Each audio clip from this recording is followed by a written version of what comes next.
I'm here to review Fairest by Marissa Meyer. It is book 3.5 in the Lunar Chronicles, and if you haven't read the others, they are Cinder, Scarlet, and Crest. Definitely go read Cinder first. Do not read Fairest. It's a prequel, but you want to start with Cinder. This book will spoil that one, okay? Go read Cinder. If you aren't familiar with Lunar Chronicles, they are dystopian fairy tale retellings. Cinder is a retelling of Cinderella. Scarlet is Little Red Riding Hood, and Crest is Rapunzel. And Fairest follows the evil queen.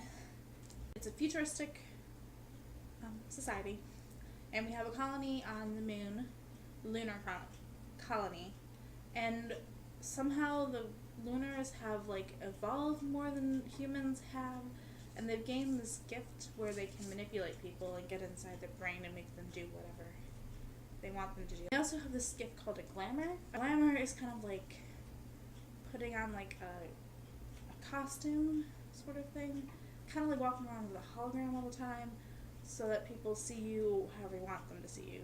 You can look prettier, you can look like somebody else completely different, you can look taller, So the Queen, Lavanna, is absolutely skilled at both of these, and makes her very dangerous. If you have not read Cinder, stop watching this video right now and go read that first, and you can come back later. Okay. Fairest takes place when Lavanna's 15 to 25. It takes place over a 10-year period. What I love about Fairest is that it follows the evil queen, and it kind of gets you inside her head a bit. I love any story that does that, where you kind of understand where the villain's coming from and what pushes somebody to become that or do that. During this book, I did start to feel sorry and pity for Lavanna, especially at the beginning, but the more the book went on, the more it's no, I hate you. I was right the first time. You're evil. Not bad. So the book starts off when she's 15, and her parents have just died. They've been assassinated in the castle, and her older sister, Channery, is going to be crowned queen. Channery has no interest in actually ruling the people. She doesn't care. She says, I have advisors for that. She's the queen now.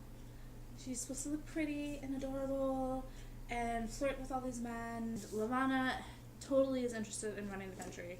She wants to know how things work, and she wishes her sister would just get out of the way and let Lavanna run the country. Basically, Channery's just a horrible, horrible person, which is one of the reasons why I'm oh, poor Lavanna. Her parents didn't care about her, didn't pay her any attention.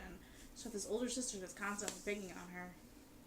Lavanna ends up getting a crush on one of the guards named Everett, and I love how well this book captures that moment when you're a teenager when you're just completely, the first time you fall in love, or you think you fall in love, and you're just completely crushing on them, and you don't care about anything else, and you don't actually care about you have this image in your head of what they're like, and don't completely disregard anything else.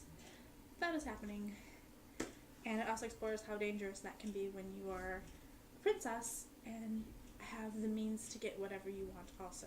She's around her older sister, who's constantly using her gift and glamours to make herself look gorgeous and pretty, and Lavanna, kind of follows suit, but very singularly just wants this one guard, and is going to do anything she can to get him, and only him. There's a slight problem that Everett's married, has a wife who is pregnant, and over the course of the book, Lavanna does kind of get him in her own way, and by coercion and political tactics and the gift and glamours and everything. And she also becomes stepmother, Lavanna's evil queen, and stepmother to Winter, Snow White.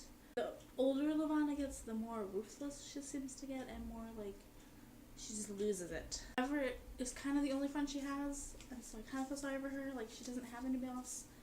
The only friend she has is the guy that she's manipulating. She can't. There was this point at the beginning where she might have actually been able to be friends with him and had an actual functioning relationship with a normal person, and she throws it away for desires and wants, which is the tragedy of this book. And she has, the entire book is her having to deal with that consequence.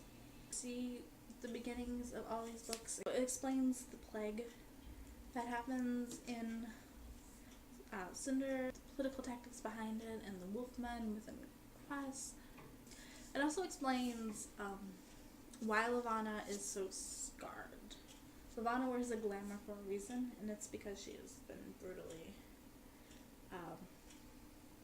mutilated, sort of. She's got scars and burns on her face, and she's kind of just absolutely hideous to look at.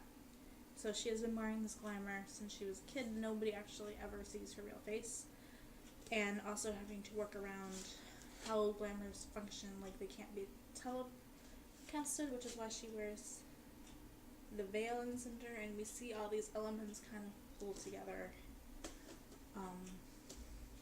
How her heart finally absolutely breaks. The small shred of humanity that Levana has is gone by the end of the book. She completely makes sure of it. Of course, reading it, you know it's going to end horribly. We do get to see Princess Celine in here and her cousin Winter. And I think that's kind of the tragedy, is that you get glimpses of how if she had made other choices, things could have turned out completely differently, and it would have been okay, or it would have gone well, or they could have had a happy ending. Any of the stuff we led up to these other books could have just not happened. It reminds us how important it is our choices that we make are, and how one by itself may not seem that significant, but when you start making the same choices over and over again, they start to build up. There's a moment where even after she married Everett, she could have still been a good stepmother to Winter. She could have been a good wife, but she's constantly hiding and like keeping herself separate. That is my review of Fairest. I loved it. Go read this book. Don't skip it. I think it's a really good read, like interesting to get inside Levana's head, and yes. Ciao.